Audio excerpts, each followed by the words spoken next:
Good afternoon, student. Today we are going to start about the blood clotting. Blood clotting भी एक process है, transportation में के under ही आता है ये टॉपिक भी। और जैसे हमने ब्लड कंपोनेंट पढ़े थे, अब हम पढ़ेंगे कि वो जो ब्लड कंपोनेंट में हमने एक चीज़ पढ़ा था, प्लेटलेट्स। प्लेटलेट्स क्या करते हैं, उनका फंक्शन क्या होता है? They help in blood clotting. Blood clotting किसको बोलेंगे हम? कि जो हमारा लिक्विड ब्लड है, जैसे हमें we get a small cut on our hand और ऑन अवर स्किन, तो after a few second, after 5 or 6 seconds, what happens? That liquid form of the blood ultimately stop after 6 or 10 seconds, and that जो वो stop हो जाती है वो किसकी वजह से होती है? Because a solid gel is formed of that blood. उस blood का क्या बन गया? Solid gel. तो उस process को क्या बोलते हैं हम? Blood clotting और coagulation, transformation of liquid to the solid gel. और उस जेल को हम क्या बोलेंगे? जो जेल बन जाता है उसको बोलते हैं क्लॉट। और जो ये क्लॉट है ये कैसे बनता है? there is a fibrin protein which is a insoluble protein is there.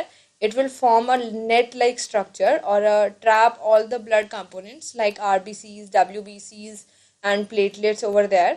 तो उन सबको ये ट्रैप कर लेगा, और ट्रैप करने के बाद हमारे पास एक जेल लाइक स्ट्रक्चर बना देगा जो ब्लड फ्लो को स्टॉप कर देंगे, ब्लड फ्लो को वहाँ से। तो इस प्रोसेस को हम क्या बोलते हैं? ब्लड, इट्स कॉल्ड क्लोटिंग और कोगुलेशन। जैसे जो हीमोफिलिक पेशेंट होते हैं, हीमोफीलिया जिनमें प्रेजेंट होता है, उनमें क्या होते हैं? उनमें कुछ जो ये ब्लड क्लॉटिंग के कुछ फैक्टर होते हैं वो एब्सेंट होते हैं, और जिसकी वजह से उनमें जो ब्लीडिंग होती है वो मोर it is may take up to the minutes or maybe more time to get stop। मतलब उनके अंदर जो क्लॉटिंग है वो प्रोसेस नहीं इतना एफिशिएंट होता है। अब आता है टिश्यू इंजर्ड। जैसे हमारा टिश्यू इंजर्ड होता है, जैसे हमारी कोई स्किन पे चोट लगती है, तो जो प्लेटलेट्स हैं या हमारे इंटरनल भी कोई अगर स्मॉल ब्लीडिंग इज देयर, तो प्लेटलेट्स क्या होंगी? एक्टिवेट हो जाएंगी, और एक्टिवेट होकर वो क्या रिलीज करेंगी? थ्रोम्बोकाइनेस। फिर थ्रोम्बोकाइनेज जो प्रोटीन है वो कैल्शियम की प्रेजेंस में प्रोथ्रोम्बिन को थ्रोम्बिन में कन्वर्ट कर देगा, और थ्रोम्बिन फिर किसको एक्टिवेट करेगा? फाइब्रिनोजन को। फाइब्रिनोजन को क्यों एक्टिवेट होना है? क्योंकि उसको फिर फाइब्रिन प्रोटीन बनाने हैं। किसकी प्रेजेंस में एक्टिवेट होगा फाइब्रिन? कैल्शियम और थ्रोम्बिन की प्रेजेंस में। और फिर ये फाइब्रिन क्या बनाएंगे? एक पॉलीमर बना देंगे। फाइब्रिन जो प्रोटीन है उसके फिर पॉलीमर बनने स्टार्ट हो जाएंगे, जो कि एक नेटवर्क बना देंगे, नेट लाइक नेटवर्क, और उसमें सारे जो ब्लड कंपोनेंट्स हैं उनको ट्रैप कर लेंगे, और ट्रैप करके क्या बना देंगे? क्लॉट। तो we have to learn only the blood clotting definition and this simple process of this flow chart और about this blood clotting only. Now हमारी बॉडी के पास दो सिस्टम होते हैं। एक होता है circulatory system, that is consist of the main circulatory system that is consist of heart. And heart जो मेन कंपोनेंट है हार्ट का, जो ब्लड जो सर्कुलेट करता है, ट्रांसपोर्ट करता है मिनरल्स, वाटर, आयरन, गैसेस, वो क्या है हमारे पास? ब्लड। दूसरा कंपोनेंट है हमारे पास lymph, that is also called lymphatic system. तो ये टाइनी ट्यूब्स होती हैं, दैट इज उसको हम लिम्फ वेसल्स बोलते हैं, और लिम्फ नोड्स में भी प्रेजेंट होती हैं ये मतलब ये टाइनी ट्यूब्स, जो क्या करती हैं? दैट इज ह्यूमन बॉडी से they will circulate the lymph और लिक्विड लिम्फ को from body tissue to the blood circulatory system तक उसको पहुंचाती है। मतलब कोई भी ऐसा वेस्ट मटेरियल है या कोई भी ऐसी चीज़ है जो कि they are not absorb by the tissue, और दे और क्या जो स्पेस है, जो दो सेल के बीच में जो स्पेस है, वहाँ पर कोई अगर कोई मटेरियल प्रेजेंट है and not absorb by the cell, वो सेल से एब्जॉर्ब नहीं हो रहा, तो उसको क्या करेगा? लिम्फ अपने उसको लिम्फ वेसल्स के अंदर एब्जॉर्ब कर लेगा, और फिर उसको वापस ब्लड के अंदर पहुंचा देगा, और ब्लड फिर उसको क्या करेगा? प्यूरिफाई। तो लिम्फ सिस्टम के पार्ट क्या है? Lymph capillaries. लिम्फ कैपिलरीज किनको बोलेंगे? कैपिलरीज क्या होती हैं? टाइनी ट्यूब्स होती हैं। वो कहाँ प्रेजेंट होती हैं? टिश्यू के, they are embedded into the tissue, मतलब टिश्यू के अंदर जो पेनिट्रेट करती हैं, स्मॉल वन, उनको लिम्फ कैपिलरीज बोलेंगे। फिर लार्ज लिम्फ वेसल्स, जो एक कंप्लीट मतलब लिम्फ वेसल जहाँ पर सारी लिम्फ कैपिलरीज आके ज्वाइंट होती हैं।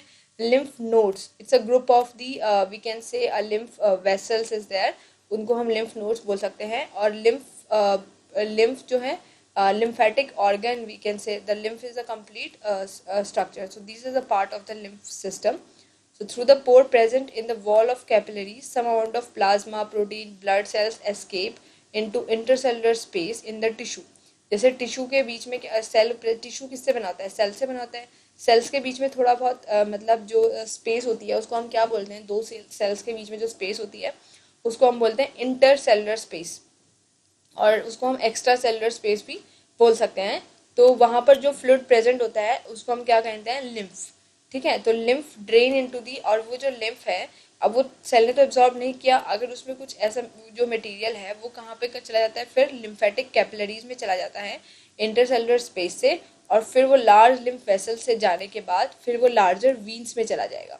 मतलब देन हार्ट और the blood will decide which is get absorb and which is get purified is there.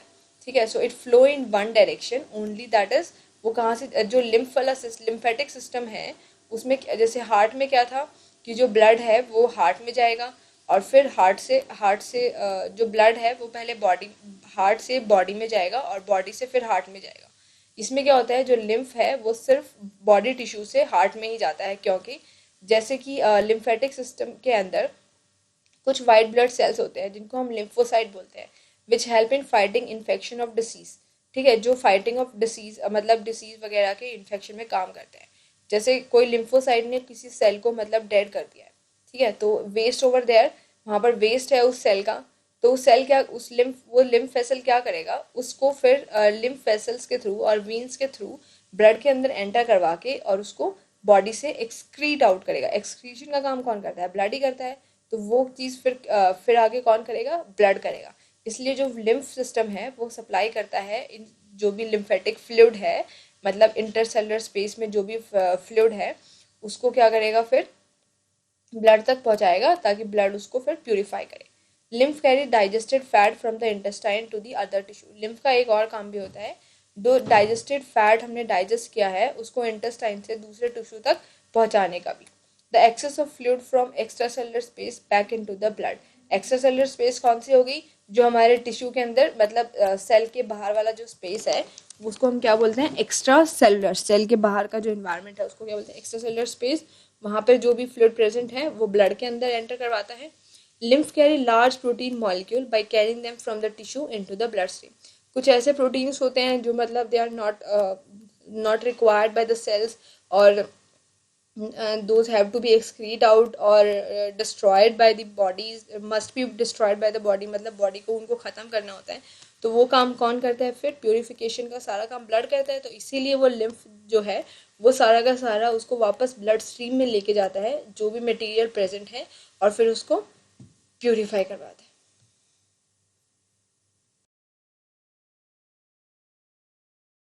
अब जो ट्रांसपोर्टेशन के क्वेश्चन है, that is transportation in humans, उसके कुछ जो एनसीईआरटी में क्वेश्चन है वो हम देख लेते हैं और कर लेते हैं। जैसे कि फर्स्ट क्वेश्चन क्या है, what are the component of the transport system in human beings, what are the function of these components. ठीक है, कंपोनेंट्स कौन सा है मैंने बताया, ब्लड और लिम्फ।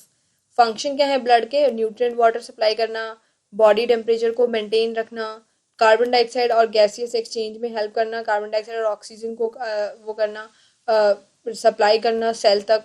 ठीक है, और कार्बन डाइऑक्साइड को एक्सक्रीट आउट करवाना। It help in blood clotting and किस में हेल्प करता है, ब्लड क्लॉटिंग में हेल्प करता है। एक्सक्रीशन ऑफ वेस्ट मटेरियल जो भी है उसको वेस्ट करता है। आगे हम एक्सक्रीशन पढ़ेंगे जब हम पूरा देखेंगे कि ब्लड कैसे प्यूरिफाई करता है और कैसे जो अनवांटेड मटेरियल है उसको एक्सक्रीट आउट करता है। और it maintain the pH of blood constant, blood का जो पीएच है उसको कांस्टेंट रखता है बाय द हेल्प ऑफ जो आरबीसीज के अंदर हीमोग्लोबिन है और बाइकार्बोनेट आयंस हमारे बनते हैं, उनकी हेल्प से जो पीएच है वो हमारी बॉडी का जो है कांस्टेंट रहता है।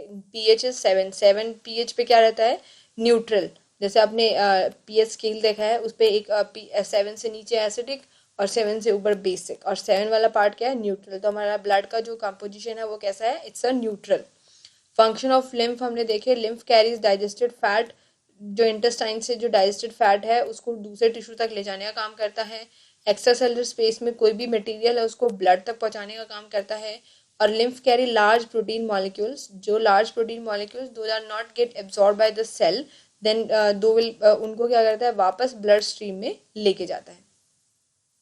क्वेश्चन नंबर 2 है, why is it necessary to separate oxygenated and deoxygenated blood in mammals and birds. Oxygenated blood क्या होता है, which is rich in oxygen, oxygenation में जिसके अंदर ऑक्सीजन का अमाउंट ज़्यादा होगा।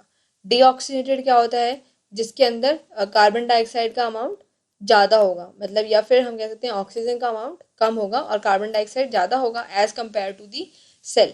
तो जो हमारी बॉडी है उसको कैसा ब्लड चाहिए, ऑक्सीजनेटेड ब्लड चाहिए, इसलिए उनका सेपरेशन बहुत ज़रूरी है, ताकि जो हमारी रिक्वायरमेंट है, जैसे हमने रेस्पिरेशन में पढ़ा था एटीपी एनर्जी बनती है, वो किसकी प्रेजेंस में बनती है, ऑक्सीजन की प्रेजेंस में बनती है। अगर ऑक्सीजन की प्रॉपर सप्लाई नहीं होगी तो एटीपी एनर्जी जो है वो नहीं बन पाएगी उतनी एफिशिएंटली जितनी एफिशिएंटली हमारी बॉडी को एनर्जी चाहिए। तो इसीलिए जो ऑक्सीजनेटेड और डीऑक्सीजनेटेड ब्लड है उसको क्या करना होना पड़ता है, सेपरेट, ताकि हमारी जो एनर्जी की रिक्वायरमेंट है बॉडी में वो पूरी हो सके। क्योंकि जो वार्म ब्लडेड एनिमल है उसको उनको कॉन्टिन्यूसली एनर्जी प्रोड्यूस करके अपनी बॉडी का जो टेम्परेचर है वो कांस्टेंट रखना पड़ता है। विद मतलब उनका एनवायरनमेंट से कोई वो नहीं होता है कि उनको अपना टेम्परेचर जो है बॉडी का कांस्टेंट ही रखना पड़ेगा। जैसे हमारी बॉडी का टेम्परेचर कितना रहता है, 37 डिग्री सेल्सियस नियरली। तो ये एक नॉर्मल टेम्परेचर है जो बॉडी का हमेशा कांस्टेंट रहता है। तो इसको मेंटेन रखने के लिए हमें प्रॉपर सप्लाई चाहिए एनर्जी की। और एनर्जी कैसे बनेगा, जब प्रॉपर सप्लाई ऑक्सीजन की होगी। और ऑक्सीजन कैसे मिलेगा, जब प्रॉपर ऑक्सीजनेटेड ब्लड हमारे बॉडी में ट्रांसफ़र हो पाएगा। तो उसके लिए जो ऑक्सीजनेटेड है और डीऑक्सीजनेटेड ब्लड जो है वो प्रॉपर मतलब सेपरेटेड होता है। जैसे हार्ट में हमने पढ़ा था, हार्ट में हमने क्या पढ़ा था, जो लेफ्ट एट्रियम और लेफ्ट वेंट्रिकल है वहाँ पर हमारा क्या आता है, ऑक्सीजनेटेड ब्लड, और आयोटा से फिर वो ऑक्सीजनेटेड ब्लड पूरी बॉडी में सप्लाई हो जाता है। ऐसे ही जो राइट वाला पार्ट है वहाँ क्या रहता है, डीऑक्सीजनेटेड ब्लड, जो कि लंग से प्यूरीफाई होके और फिर उसके लंग से प्यूरीफाई होके फिर हमारा कहाँ आता है, वो लेफ्ट एट्रियम में। तो इसीलिए उनको ऑक्सीजनेटेड और डीऑक्सीजनेटेड ब्लड के लिए वेसल्स भी अलग हैं और हार्ट के चैम्बर भी। What would be question number 3 है, what would be the consequence of deficiency of hemoglobin in our body? अगर हीमोग्लोबिन नहीं होगा तो क्या होगा। हीमोग्लोबिन क्या है, आरबीसीज में एक पिगमेंट है जिसका काम क्या होता है, that is bind with the oxygen. The most of the जो ऑक्सीजन है हमारा that is binded with the RBCs and that transported to the blood, that is transported by the blood to the tissues. ठीक है, तो वो उसके लिए क्या होना चाहिए, हीमोग्लोबिन प्रेजेंट होगा। तो अगर हीमोग्लोबिन में कोई डेफिशिएंसी आ जाती है तो क्या होता है, our body reduce oxygen carrying capacity of blood resulting in breathing problem और टायर्डनेस और लैक ऑफ एनर्जी हो जाती है। हीमोग्लोबिन में मेनली जैसे we can say there is a sickle cell anaemia, there is a one disease जिसको हम बोलते हैं सिकल सेल एनीमिया।